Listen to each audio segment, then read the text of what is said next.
These dumb bastards ain't getting the message. Alright, let's turn up the heat.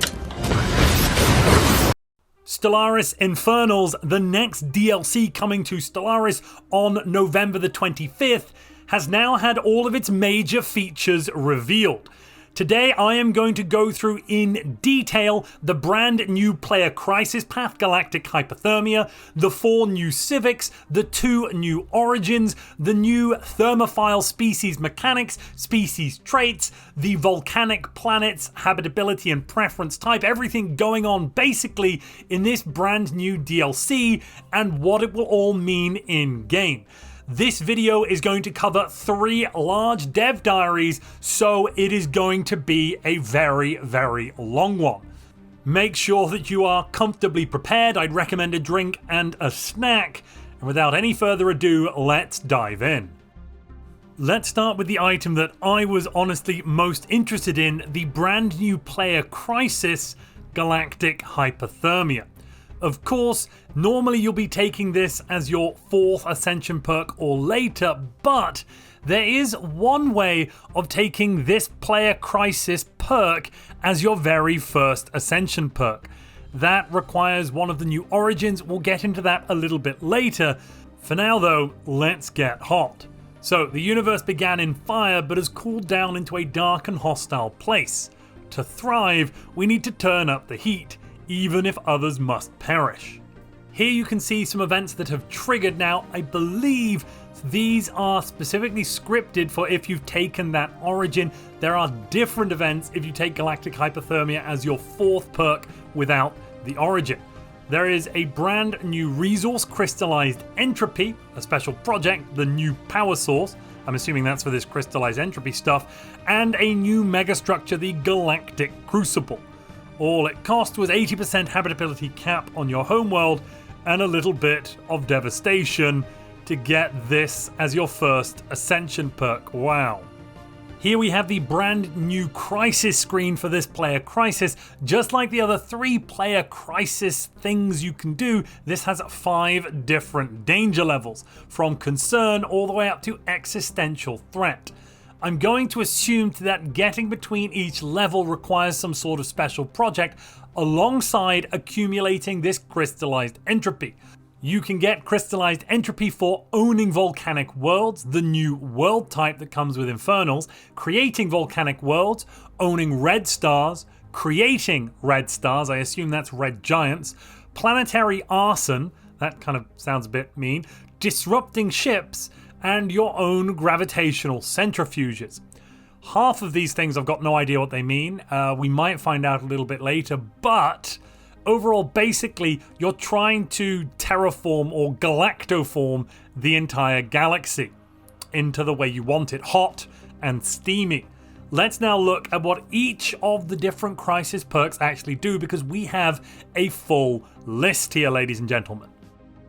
At level 1, as you've guessed, you unlock the Crystallized Entropy, which is the resource we're going to use to go up the different levels. We also get Entropy Harvesting, a brand new edict that allows us to integrate Crystallized Entropy Synthesis into our industry. And this gives us more efficient use of this volatile resource, Crystallized Entropy, aligning our technical focus with strategic goals. I think this either produces more crystallized entropy, or more likely we can spend some crystallized entropy to give us a buff to our alloy production and maybe some other things. Finally, we have the Galactic Crucible frame. That frame we'll look at in a moment. It is key and integral to this entire project. At level 2, we get Radiant Ambitions, which grants us +1 megastructure build capacity, which means we can start building megastructures. I'm assuming this brings us up to at least 1 if we haven't already unlocked Mega Engineering, because if we haven't unlocked Mega Engineering, I'm guessing our megastructure build capacity is already at 0. So in order to build that very first megastructure, we will need +1 capacity. Later in the game, this is going to be beautiful. Alongside the Edict and adding in the Ascension perk that gives you another +1 megastructure build capacity. And also, I suppose, there is the Relic. We can end up with a megastructure build capacity of 5 simultaneously. That's a lot. That is a whole lot. We also get the new ship type through concentrated entropy, the conduits. Conduits are automatically created by the Galactic Crucible and will travel to nearby star systems. Colonies within a targeted system receive some bonuses. That's good for you. These conduits are equipped with the X-Slot lensed paralyzer weapons, which disable enemies on impact for several days. I'm assuming that is the disrupt ships crystallize entropy thing you can get some of. There is also forced ignition. This enables the overclocking of the Galactic Crucible chassis. Exactly what that is, I don't yet know yet. We might find out a little later. Moving on then to level 3. We unlock a brand new ship, the Ember Cruiser. That thing is on fire. We get coronal venting, so conduits will now deal passive damage to enemy ships and stations when they're in the same system. It also reduces conduit construction time by 10, so I guess you're going to get more of them, or at least build them faster. The last power here in level 3 is Engulfing Flames. This unlocks a new terraforming type of volcanic world, so you can now terraform worlds into volcanic worlds. That's good for you, probably. And it unlocks the bombardment stance Firestorm. I assume that's basically percussive terraforming, where we're going to rain down fire on a planet until it becomes volcanic. We'll also get a nice 30% orbital bombardment damage bonus to help out there. Alrighty, so far, so good. Let's move on to level 4. Heliofusion reactors for 30% more speed to your Ember Cruisers and Ember Battleships. We haven't unlocked Ember Battleships yet. They come in the next stage. They're at level 5. There is Artificial Solar Flare. Conduits automatically cross the border into enemy territory. So now we're going to swarm the galaxy with these conduits, saturate the stars, and just kill everything. Lovely. Finally, Blazing Armada. Your metallurgists and researchers will be increasing your naval capacity. Shut up. Shut up, game. So we're going to get +1 nav cap for every 100 researchers and 100 metallurgists. Okay. So basically, this is just going to make our naval capacity go wild as long as we've got a well-focused economy producing lots of alloys and lots of research. Also, they tried to sneak it in there, thought we wouldn't notice, minus 50% war exhaustion gain. So just like the Nemesis Crisis, you're basically never going to be forced to peace out. Terrifying. Okay, at level 5, the big bad boy level, we have the Ember Battleship. This can equip the lensed paralyzer weapon, which, as you'll remember from level 2, can disable enemy ships on impact for several days. That's really good if it means they can't fly, move, shoot, or do anything. Then we have Critical Mass. Conduits become stronger depending on the amount of captured systems. Here it notes that 20% of the galaxy being captured, conduits will deal devastation to nearby colonies. Affected colonies will slowly lose pops. This will only affect empires of non-infernal species. This, I think, means, that if your primary species, your starting species, isn't infernal, you're going to take this damage. Though maybe you just have to have infernal pops. If it's the primary species that matters, the starting species, then this is going to be really devastating. Even if you get your hands on some infernal pops, it won't matter, you're still going to die. Infused ammunition is not as good as the Nemesis plus 50% damage, but this is still good. 25% more damage to Ember Cruisers and Ember Battleships. So I'm guessing with this one, you'll want to go all in on those Ember Cruisers and Battleships to maximize their bonuses and get lots and lots of juicy output. Overall, basically, this is just galactic terraforming, and we don't really care if we kill anyone, it seems. We simply want to take the galaxy back to the way it was back in the old days, back in the good old days when everything was on fire and it was nice and hot and the Big Bang was still banging, you know? Those good old days, back when the fish stayed in the sea. Bloody fish coming out on land. Who do they think they are? Back in my day, there were only animals living in volcanoes and everyone else was dead. That was how it was. I wish it was back in the good old days. This is the ultimate in kind of Wahhabist neoconservatism. I love it. I absolutely love it. So the new megastructure is at the heart of this. This is the Galactic Crucible. We start with a frame, it surrounds a star, and I'm assuming it's sucking stuff out of the star to heat up other stars. Maybe we're going to suction off matter from some stars and put it into other ones. Not entirely sure what the goal is here, but yes. Interesting to note as well, this thing takes crystallized entropy as a resource for upgrading. So in order to get higher in level, maybe it's not crystallized entropy that gets us up there, or maybe we have to spend some of our crystallized entropy as we're getting up in level on this chassis. That could be an interesting kind of gameplay loop there. I'm interested to find out exactly how that works. Upgrading this megastructure allows it to deploy the entropy conduits. These are automated systems designed to channel and amplify stellar entropy. What we're going to do is intentionally intensify stars, turning them into red giants to support our empire's expansion. Conduits are completely autonomous, and that I assume means you have no control over them whatsoever. They are produced at regular intervals. To start with, they must remain within your territory, but in time, they will spread across the entire galaxy. By default, the Crucible will be producing crystallized entropy and increasing your naval capacity. That suggests to me that it can do some other things. We'll take a look at that in just a moment. Here we have one of the brand new conduits. It seems like you might have some control over it. I'm a little confused. They're entirely automated, but maybe we can still choose where to send them. We can min-max them a little bit. If we can, that's good for us. If we can't, this could end up, I can see, having some bugs and problems. Hopefully it works correctly. We don't get pathing issues, like when the crisis at the end game crisis turns up and then suddenly decides not to attack anymore. That kind of thing hopefully won't be happening to us with these entropy conduits. Apparently they are pretty cute. Right, but we can produce other resources at the Galactic Crucible. The Forced Ignition Crisis perk allows us to overclock our Crucible and then select different options. Here we have mode production. Heavily investment of alloys allows for crystallized entropy to be produced at a higher rate. There is also something there that looks like an Ember cruiser or an Ember battleship. That means maybe we can get some ships out of this thing, or maybe that is the naval capacity bonus. I'm guessing the far left is kind of powered down mode, and the one on the right is more crystallized entropy again, or just the base amount, not entirely sure. Here's something that's really quite interesting and new. Unlike the other crises, galactic hypothermia does have an opportunity to temper their ambitions.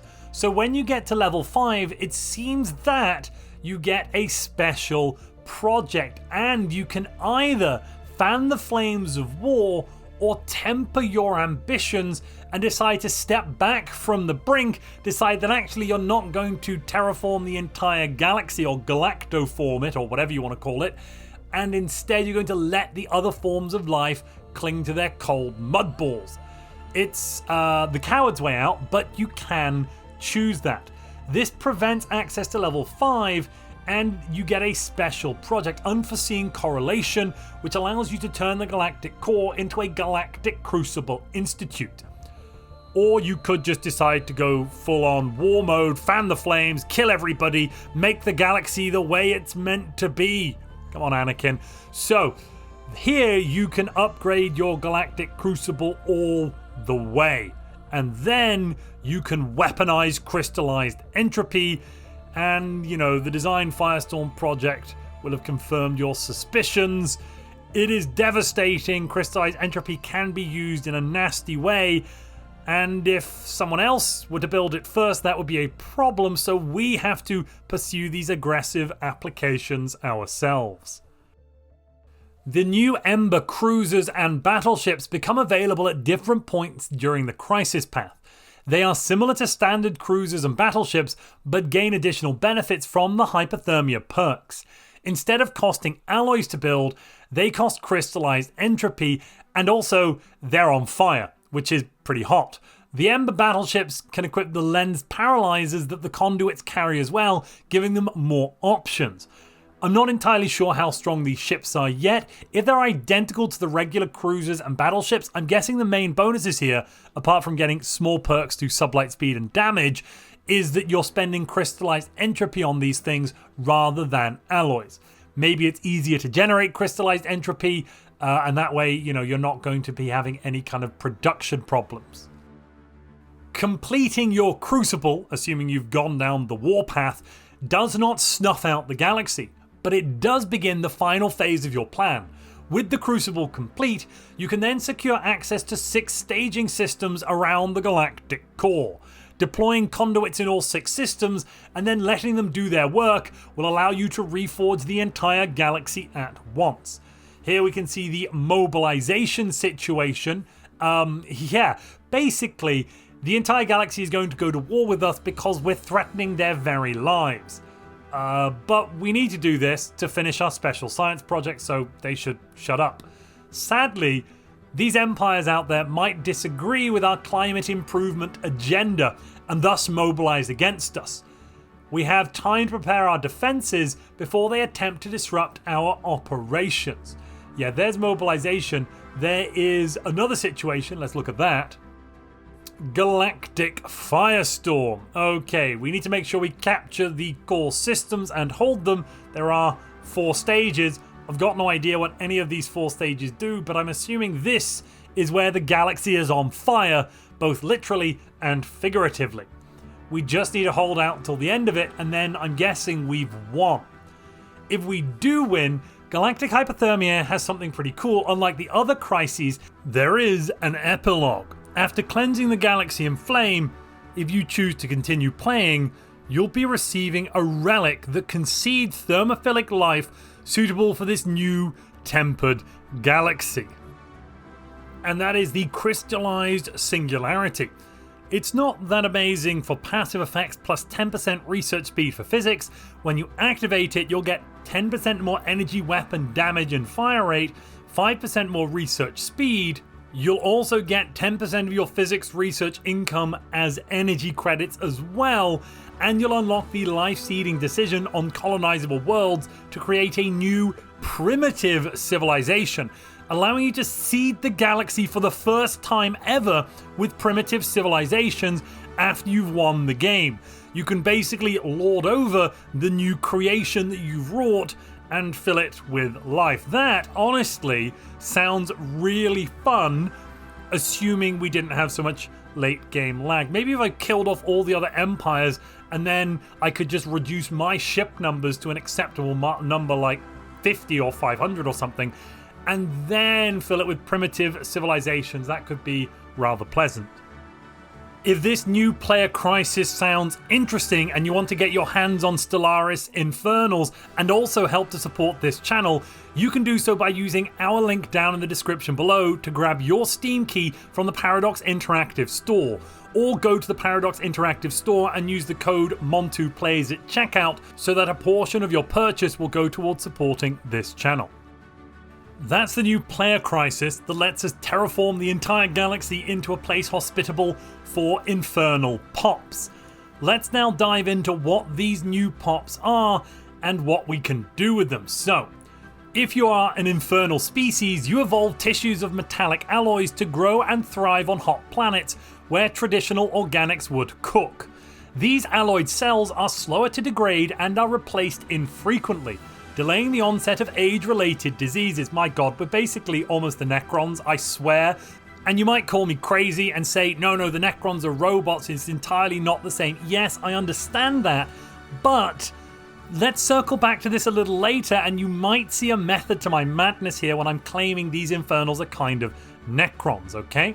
They also conduct cold temperatures, which can threaten their health in colder climates. Yes, cold climates are very bad for you.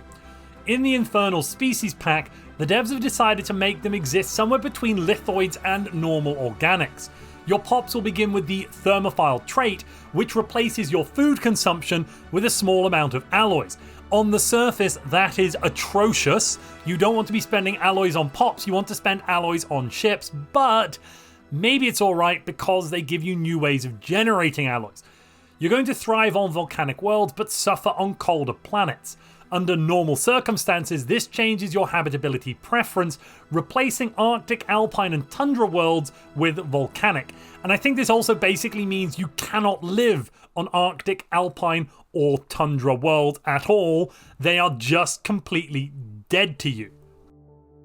So the Thermophile trait, that's the new trait you get as an Infernal, gives you an upkeep of 0.25 alloys per 100 pops.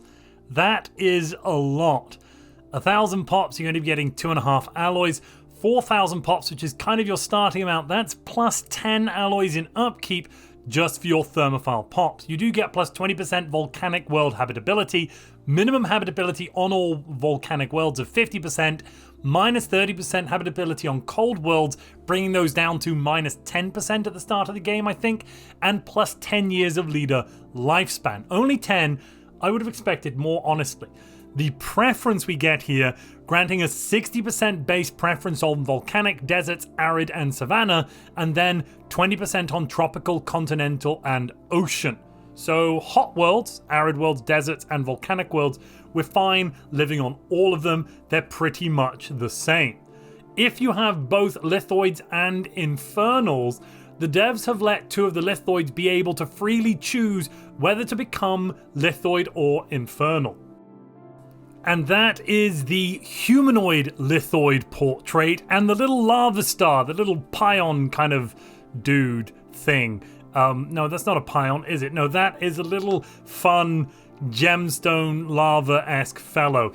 They'll have the phenotype trait based on the phenotype you were looking at when you select them. So if you're on the lithoid screen and you pick it, there'll be a lithoid. And if you're on the Infernals tab, the Infernal screen, when you pick it, they will be infernal. They will have the Thermophile trait. By the way, these are also all of the new portraits we'll be getting. Some of them you'll recognize from the trailer. Number 4 there from the trailer. Number 3 is clearly from the Guardians of the Galaxy movie. Pretty confident that's what that one looks like. We've got kind of a stone dragon and a stone snake in there as well. I think they're pretty cool. And of course, on the far left, the weird lava terrible creature thing, mite, bug, yuck. Anyway. What are volcanic worlds? Well, volcanic worlds are rocky worlds with a sulfur-rich atmosphere and a partially liquid lithosphere. The ashen basalt-covered surface is interspersed with fresh volcanic activity, lava rivers, and lakes and that kind of thing. Only extremophile life forms can be found on this planet, if any. When Toxoids released, the devs included the Detox Ascension perk to allow you to build colonies on toxic terraforming candidates. This was the solution to the problem that they felt that they couldn't simply let us players live on any toxic worlds because toxic worlds outnumbered normal habitable worlds 10 to 1, so that would be crazy and broken. The players made it clear this wasn't terribly satisfying because it did not let you fulfill the fantasy of living on toxic worlds until the relatively late game, if at all. Now, the devs have discussed the initial designs for Infernals and they knew when they were doing that they wanted to let us live on molten worlds straight away, but they had the same problem. Molten worlds are far too common to be trivially colonizable. So they have created an entirely new planet class, volcanic worlds. These are molten worlds, but they still retain an atmosphere of sorts and have sufficient solid land to be considered at least semi-habitable. I'm assuming they are uninhabitable to anyone that is not a molten thermophile. I'm at least hoping that's the case. We're also getting some cool new things here. So, the mining districts are magma conduits, and the farms are entirely gone. They have been replaced with thermotechnic forums. Suddenly, Infernals just became my favorite species class. So volcanic worlds replace all of their mining districts with these magma conduits. What do they do? Well, they give you thermoforger jobs. Thermoforgers split their production between minerals and the alloys that Infernals need in order to feed. Thermotechnic mentors, on the other hand, are provided by the thermotechnic forums. Those replace the agriculture districts, and these specialist jobs modify the production of thermoforgers, but also technicians, metallurgists, and artisans, giving you higher outputs. That is very, very good.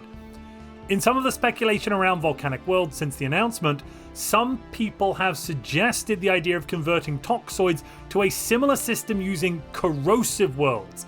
The game director likes that idea but says it's not likely to happen anytime in the near future.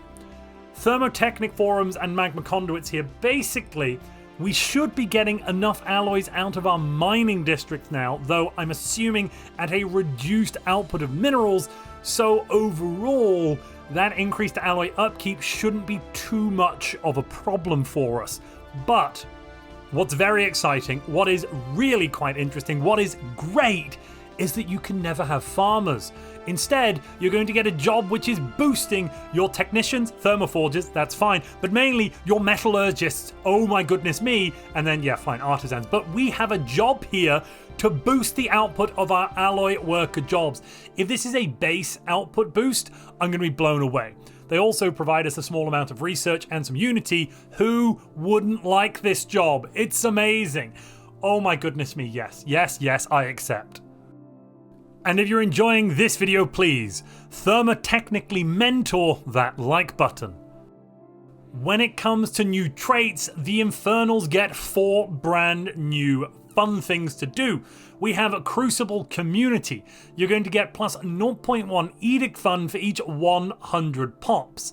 Is that a lot? No. Do I like extra Edict Fund? It's okay. I really don't see Crucible Community being that worthwhile. Pyroclastic Channeling, on the other hand, plus 10% pop growth speed on volcanic worlds. Yes, we like pop growth speed. This is good.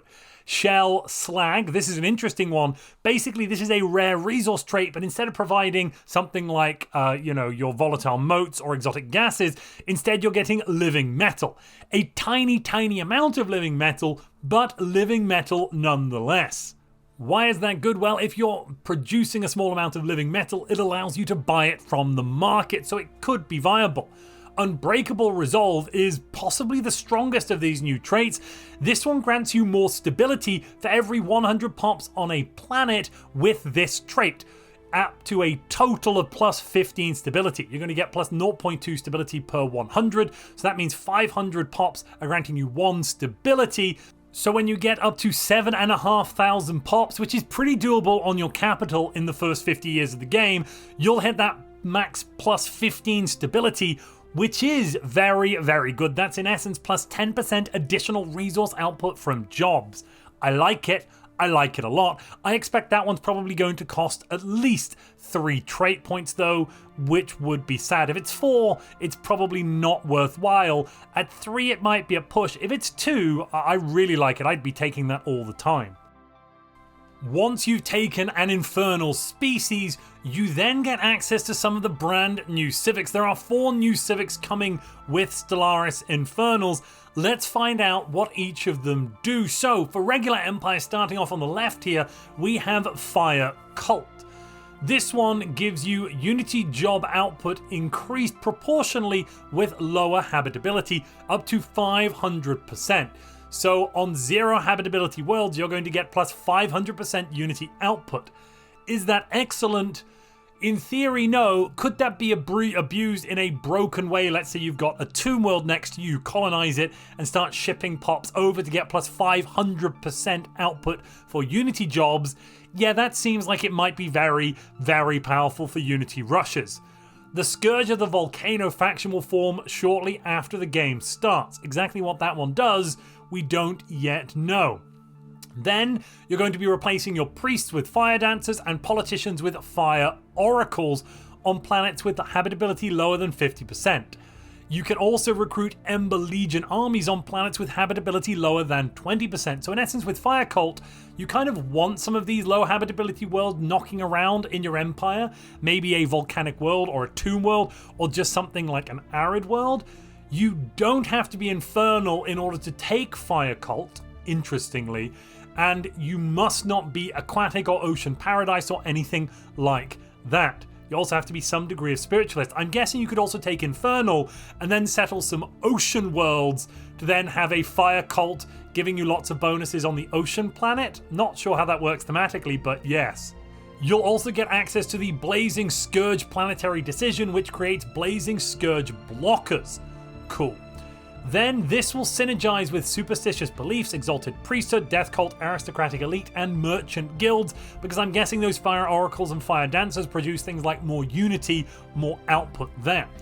The council position, pyromanic priest, minus 3% jobs, consumer goods upkeep is alright. Generally, upkeep reductions aren't that great though. Next we have galvanic synthesis. This one will block your access to a synthetic ascension. Why is that? Well, you're basically made of living metal, and you can do things with living metal right at the start of the game.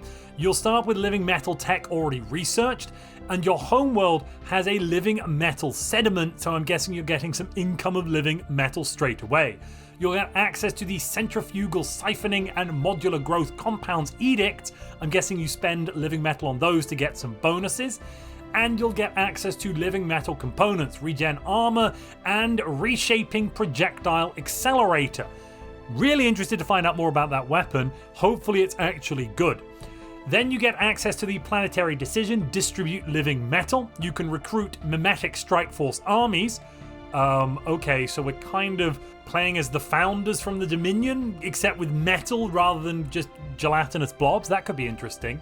We can also build an off-world expedition hub in systems with a molten world for off-world prospector jobs. We'll get a 100% planetary infrastructure refund. Normally that's trash, alright? Normally that is kind of useless. You just want to build up your planets properly and correctly and not refund kind of ever unless you have to. The only time I can see this being useful is if you're going on the aggressive, you're conquering new territories, and you want to demolish most of their planetary infrastructure and rebuild the planet in your own likeness. Then it's useful because you're going to get some refunds for all of that infrastructure you've destroyed, but still generally, the council position, mimetic overseer, granting you additional physics and engineering research from jobs plus 1% per level is good, not amazing, but that's kind of a solid bonus. I like that. In order to pick galvanic synthesis, you must be some level of infernal as well. This civic, the previous one, actually all of the civics we're looking at today cannot be manually added or removed after the game has started. All of these civics will be locked in forever if you pick them. Next up we have Planet Forgers. This unlocks your starting planet to be a volcanic world, and you're guaranteed to get the Volcanic Forge research option. I'm assuming that is the ability to terraform planets into volcanic worlds. You can construct the Volcanic Forge building, which adds thermotechnic mentors. No, I'm entirely lying. That is going to be giving you Volcanic Forge the building. Thermotechnic mentors, if you remember, are going to be adding to your technician output, your miner output, your alloy output, and your also your consumer goods output. Planets with a volcanic forge will gradually turn into a volcanic world. Okay, so it is kind of terraforming. And all of your guaranteed habitable worlds will be dry. You'll get +3 maximum districts on volcanic worlds and +20% volcanic world habitability. This is basically terraforming as a civic to make everything volcanic. I wish there was something like this available for tomb worlds as well. Yes, I know Relentless Industrialist does exist, but I'd prefer something a little more specific, which also doesn't take away my pop growth speed, which is more about actually just terraforming the damn planet. What else do we get here? The thermal engineering granting us +2% research speed to industry and -1% research cost for engineering. Research cost? Hold up. If we can get that up to like level 15 or 20, -20% cost, assuming that scales with increased research cost. Let's say you've got more empire size, so the base cost is going up, but your -10 or 20% is off the total. That is really strong and powerful. That's actually stronger in a lot of ways than most research speed bonuses because we're reducing the actual cost here. That's really strong. Holy crap, thermal engineers, ladies and gentlemen, you want them. The last of these civics is Scorched World Heralds. This seems to basically be a xenophobic, we are the bringers of the end, I herald his beginning, I herald his end, I herald Scorched Worlds. You cannot engage in diplomacy. You cannot get access to the galactic market.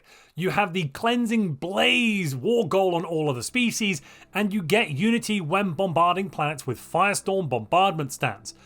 You can also create special blockers with the seismic carpet bombing bombardment stance on the planet below. What modifiers do you get? Well, 15% ship's weapons range, armor hit points, and ship build speed. On top of that, 50% nav cap, 40% army health, which is so-so, and 50% research speed boost to materials. The Prime Scorcher Council position reduces war exhaustion gain, keeping you in the fight for longer.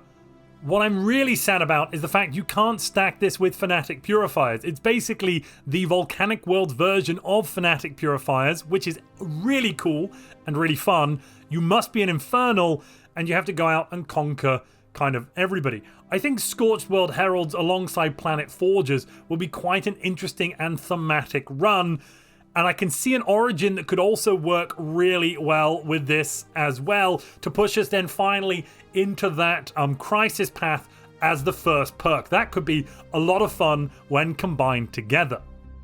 The Gestalt versions of these are extremely similar, but there are some thematic differences. Mechanically, they're a match, but there are some thematic differences. So we've got Galvanic Symbiosis or Retrofitting there, blocking Synthetic Ascension, and also meaning you have to be some form of Infernal. Pyromanic Instinct is, of course, our Scorched World Heralds, and then Volcanic Nesting is the high version of Planet Forgers. Pretty much all doing the same things as the regular bio versions, just with a few structural changes in terms of theme here. Interestingly, the new Planet Forgers Civic is one way to gain Volcanic World habitability on non-Infernal portraits.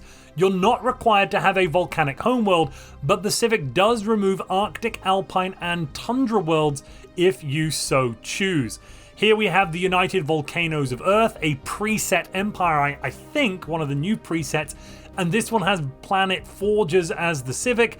Planet Forgers then granting you some habitability on these volcanic worlds, because you do get that bonus, that 20% volcanic world habitability bonus from the Civic. And then you can obviously get more bonuses from different technologies later on to get better and better at living on those volcano worlds. I'm going to briefly, before we move on to the origins, blitz through the brand new ship pack that we're getting with this one. So of course there's species portraits, but also a brand new ship set. This is the new Infernal ships. These Infernal ships, well, they are kind of a little bit magma-y, kind of cracked looking. I think they're very sleek. I'm not sure I love them. I definitely don't like the way the Colossus looks. It kind of looks like a mustache. I can't lie. The Titan I like, but the Colossus mustache thing, not sure about that. Here we have the Science, Construction, and Colony ships for the new Infernal ship set. The Science ship on the bottom right there, I really love the little projector. That's pretty cool. And the Colony ship having a volcano inside of it, I think that's an awesome touch. But overall, yeah, not sure about this ship set yet. I'll have to see it in action. I'm still deeply, deeply in love with the new Mind Warden ship set. That's probably the problem. Last but not least, here's also a picture of the new Colossus. I believe it's firing on the wrong planet there. It should be firing on an ocean world, obviously. I don't know why they're attacking the lovely arid world that is. Or is that even a desert world? No, I think that's an arid world. Disturbing, disturbing stuff. Anyway, let's check out the brand new origins. Welcome to Cosmic Dawn, which I really am finding very similar to part of, not the entirety of, but part of the Necron storyline. So basically, you as a Cosmic Dawn Empire started off a long, long time ago. Your civilization did not rise, it was released. As the stasis pods unlocked, they awakened to a world aged beyond recognition. Yet all is not lost. Scattered beneath dust and ruins across the galaxy, your past endures, waiting to be rediscovered. You have to be an Infernal, meaning that you have a body made of metal, and you slept for eons as the galaxy aged around you. You now awaken on what to you is in essence a dead world, and you have to go out and reclaim your past. There are more of your people out there in the galaxy to find in their own little stasis planets, their tomb worlds. Not like the Stellaris tomb worlds, but of course the Necron tomb worlds. Come on, this is Necrons with extra steps, isn't it, people? Am I going mad here? This is so much fun, though. I love how this is an entire origin with a thematic past. So, your people are now awakening to a cold and hostile galaxy, and you have the opportunity, nay, the burden of releasing your brethren and rediscovering your past. So you're going to start off with 5 ancient stasis pod blockers. If you clear these, you'll get 100 more pops, so that means you can get 500 extra pops, and that pretty much offsets the minus 600 pop initial penalty with this origin. You'll also be on a volcanic world. Apparently it's only size 14. That seems small. And you'll start with the deep excavation situation.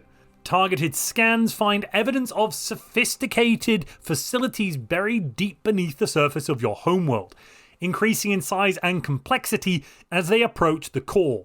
This is a tomb world. This is a Necron tomb world. Everybody get out. Their material and energy signatures must match those of the stasis chambers where we first awoke. These must be remnants of our previous civilization. If we can access these facilities, we may find answers to the greatest questions about our past. Who are we and what happened to us? Basically, we don't know who we are, and we are going to have to go a-searching. This origin appeals greatly to anyone who enjoys digging holes, probably, and it meshes thematically with the galactic hypothermia crisis path. Because, of course, you're in a cold, dark galaxy and you want to make it hot again, you know, back like it was in the good old days. This is also the deep excavation situation. There's 5 stages to it. We can either strip mine to get down there or do some targeted drilling. Strip mining probably removes more resources and costs us less, but may take quite a bit longer, whereas targeted drilling is going to be a little bit more expensive, only an upkeep of 2 energy here. We're gaining less in terms of resources, but by being very precise, we probably have a faster progress to the end. Exactly what happens in the rest of this, well, the devs haven't revealed that entirely yet. We'll find out at the release of Stellaris Infernals. But it sounds like there's a lot of story here. This is a very thematic origin, which does come with a lot of additional story for us, and places it in a galaxy kind of unlike any we've ever been in before. A galaxy where there are literally ancient civilizations asleep underneath the planets out there in the universe. I mean, come on. That is really, really quite fun. I really want to find out and play through this origin in its entirety. I promised much earlier that we would look at one of the new origins that let us take the brand new crisis path, Galactic Hypothermia, as our first ascension perk. Here we finally have arrived. Welcome to the Red Giant origin. The Red Giant at the heart of our home system has suddenly entered a phase of rapid and anomalous growth. Its energy output is increasing, but it's unclear exactly why. As we grow to understand exactly what's going on, we'll have to make the decision whether to halt or even reverse the process or be reforged in its flames. So, Red Giant origin. The civilization that we represent is at a crossroads. Our Red Giant, the heart of our system, has warmed up and it's threatening to cook our planet alive. We don't have to be infernals in order to take this one, but we must not be aquatic or, use the biological shipset or catalytic processing or anything like that. We must adapt or, embrace the heat or just fix what's going on, find out what's going on. We start on a size 20 volcanic world and we get plus 20% volcanic world habitability. I believe we can also stack this with Planet Forgers, giving us a starting game plus 40% volcanic world habitability, but I'm not 100% on that. It's not really confirmed. Anyway, there are some concerning trends for our home star. Yeah, we've analysed it and it's wrong. The star is getting bigger and it shouldn't be. These changes are having a measurable effect on our climate and population, and everyone's getting kind of scared. We either have to keep calm and carry on or investigate quickly. If we choose to investigate the issue, we'll soon find out that this is not in fact a natural occurrence, and that a twinned pair of subspace tunnels exist deep within our star. They are doing weird things. Okay, so the subspace tunnels, one of these channels hydrogen-rich material directly into the outer shell, accelerating fusion and increasing helium production. This should drive core compression, but the second tunnel actively siphons energy, counteracting the process. The result is the expansion of the star. So basically, they've caused radiative pressure to increase, I'm going to say, with no increase in gravitational inward pressure. Or am I getting confused by what the text is telling me here? No, I mean that's the only way you can do it. You need more radiative pressure relative to no increase in gravitational for the star to expand. And that's what's going on. We can either suppress unrest, probably not the best idea. We'll get a species habitability cap of minus 10%, or that's just what's going to happen anyway, it seems. And we can get some more physics and energy credit output, thanks to the star, producing more. But eventually the red giant is going to go supernova. Someone is making our star go supernova. That's absolutely terrifying. We could also attempt to disrupt the subspace tunnels. That seems like a much more sane idea, because I don't like the sound of a supernova so close to my home. No, thank you. More approaches to that situation will appear as we learn more about what's actually going on, which could do anything from reversing the stellar inflation to, well, adding fuel to the fire.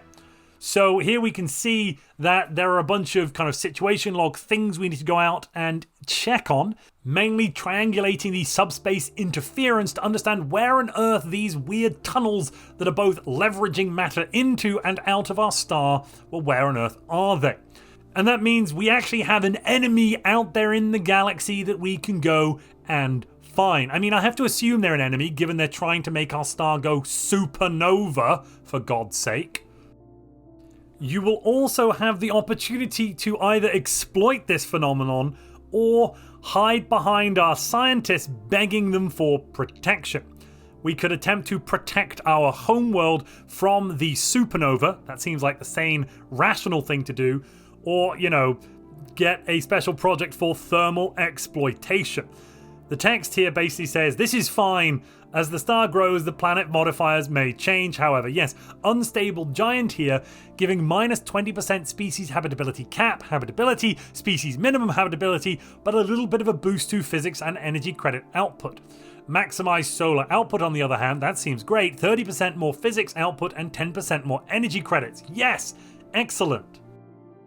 After you finally found the source of these disturbances and dealt with them, by the way, the dev who was showing us this was playing as a Scorched World Herald, so yeah, they really did deal with these interlopers. Well, then you're going to get some more options, either to reverse the process or accelerate it. You can continue siphoning from the star, which is going to give you some dark matter. That's pretty tasty. Stabilize it, cease activity, or entirely reverse the inflation to bring the star back to normal.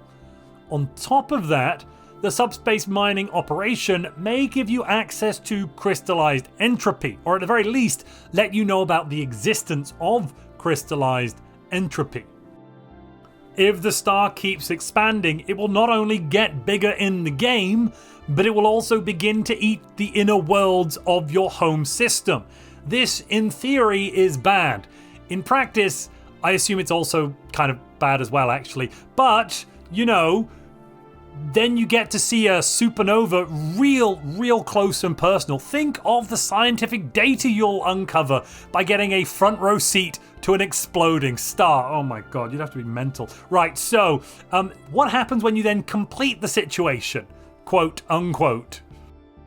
Well, first off, you can release a new line of children's books, The Hungry Hungry Star, but more importantly, you'll get access to a beautiful light show and a shortcut to galactic hypothermia. You then get more crystallized entropy, and you can investigate this further. You can decide this technology is not too dangerous to pursue, and you can then take the galactic hypothermia ascension perk as your very first ascension perk. That is probably going to be very strong. It really does depend how long it takes you to push through this situation. If you can blitz through the situation as quickly as possible, cause your homeworld to go supernova, in the first 10 to 15 years, then this is very, very powerful, I'm guessing. If you can't, then it's probably less important. And that covers everything coming in Stellaris Infernals. On the release day of this DLC, I should not only be live and streaming, but also release a Stellaris Infernals DLC review, which should give you some insights into whether or not this DLC is not just any good, but actually something we want to grab and play with today. And don't forget, if you want to pick up any Steam keys for Paradox games and DLC from the Paradox Interactive Store and also support this channel, you can do so using our link down in the description below or the code MONTUPLAYS at the checkout. And if you enjoyed this Stellaris video, but it hasn't got your Stellaris itch properly scratched, you may want to watch this video. If you'd like to see that one, you should click on that video on screen now.